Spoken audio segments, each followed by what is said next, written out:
বিশ্বনবী ফাতেমারে বললেন, ফাতেমা, আলী কোথায়? ফাতেমা বলল, আপনার জামাই আলী আমার সাথে ঝগড়া করে বাইরে গেছে। বিশ্বনবীর চেহারাটা আগুনের গোলার মতো লাল হয়ে গেল। বিশ্বনবী ডেকে বললেন, ফাতেমা, তুমি বিশ্বনবীর মেয়ে হতে পারো, কিন্তু আলী তোমার স্বামী। আলী যদি তোমার উপর নাখোশ থাকে, জান্নাতের দরজা তোমার জন্য খুলবে না। কোথায় গেছে আলী, কোথায়? বললেন যে মসজিদে নববীতে গেছে। বিশ্বনবী যেয়ে দেখলেন বালির উপরে আলী শুয়ে আছে। বিশ্বনবী মজা করে ডাক দিলেন, ইয়া আবা তোরাব। তোরাব অর্থ বালি, তোরাব মানে কি? বিশ্বনবী ডাক দিলেন, ইয়া আবা তোরাব, মানে হে বালির বাবা আলী, ওঠো।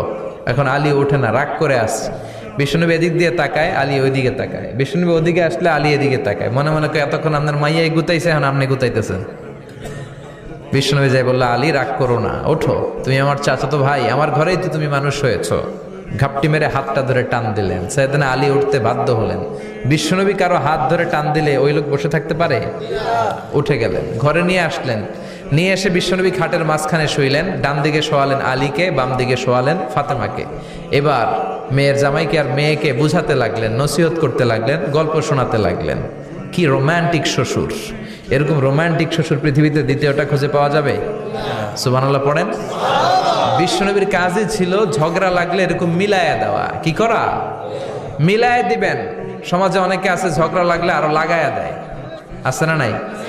আগুন লাগলে কি দিয়ে নিবান? পানি ডালতে হয়, অনেকে তেল ডালে। কি ডালে?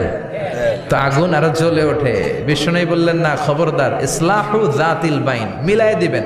স্বামী স্ত্রীর ঝগড়া মিলায় দেন, ভাইয়ে ভাইয়ে কোপাকুপি মিলায় দেন।